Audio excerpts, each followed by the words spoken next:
Tonight on Shark Tank, a young engineer prepares to present his latest idea to the ruthless sharks. Who are the sharks? Let's meet them. Brooke Bowman, Erica Cullison, and Madison Callahan. Does this up-and-coming engineer have what it takes to impress the sharks?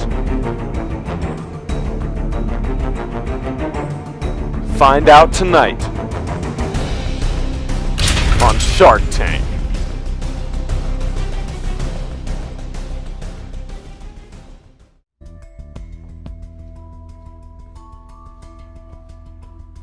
Hello Sharks, my name is Devol and this is Project B. Our problem is that bees have been declining, the bee population has been declining at a fast rate. One of the reasons as to why bee populations is declining is because of pesticides. Scientists say pesticides have had a harmful effect on bees. Over the last decade, nearly 1/3 of all bee colonies in the United States have disappeared. Here we have a picture of acute poisoning by pesticide, something that can cause colonies to disappear.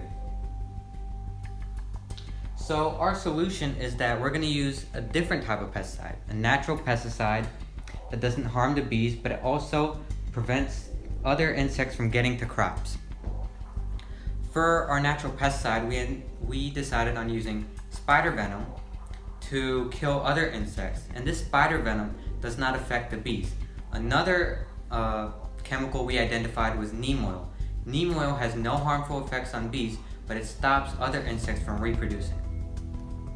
And our idea is to spread this pesticide through nanobots. And what these nanobots do is they can target specific sites on the plant to apply the pesticide.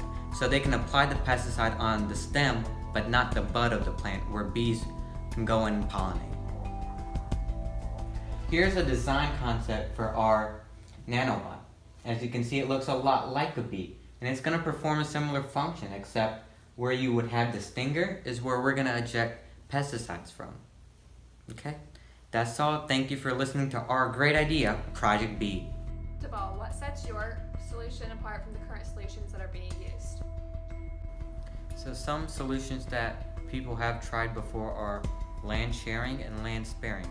Land sharing would be where farmers farm less intensively with wildlife in mind. So they would farm on hospitable land for bees and other wildlife, but they would make sure that the wildlife there is kept intact and the ecosystem is very healthy.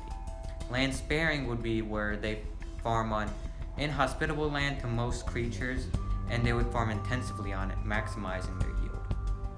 Another solution which has been applied is, pushing for people to buy more organic products and buying local, as this cuts down on carbon emissions and the use of pesticides, especially in organic crops, is limited. Some alternative organic pesticides that have been tried they're healthy for the crops. They don't harm the crops as much, but they still harm the bees, so they're not as good at solving the problem. Money will be going towards researching on pesticides and making sure that they are effective at what they do, which is killing the insects that harm crops, but having no adverse effects on bees. Also, some of the money will be going towards developing our nanobot and researching on designs for our nanobot materials and how we can produce this nanobot. Okay. So, as an everyday consumer, why should I care about bees? So as an everyday consumer, you may find that you consume foods such as blueberries, strawberries, and these foods aren't self-pollinating like wheat and corn. Wheat and corn self-pollinate, therefore they don't really need the help of bees to reproduce. But strawberries and blueberries, which we all love, I know I love strawberries and blueberries a lot. I crave these every morning. I put them in my pancakes, muffins. How could I go without these? But without bees, we wouldn't be able to have these wonderful berries and the antioxidants they provide. Oh my goodness. Another great effect that bees have on agriculture and business is honey. We all use honey a lot. Honey Nut Cheerios, honey mustard. You love to dip your chicken nuggets in honey mustard. Who doesn't? Without honey, we wouldn't have honey mustard. Think about that. here's a bottle of honey. Without bees, we wouldn't have honey. I'm sold on your idea, but I still have one question. Is there current research that shows that the solution will be long-term and effective? Addressing the longevity of our solution, researchers at Newcastle University found that spider venom had little to no effect on larvae and adult bees, while it did have adverse effect on other insects that would harm crops. And the neem oil that we are using as a natural pesticide also has been used for centuries as a pesticide and has been proven effective. Okay, I like it, and I'm here to offer you $1 million Kenny dollars. Okay, I love your idea. I'm in as well, but I'm actually going to up her offer and give you $2 million Kenny dollars instead.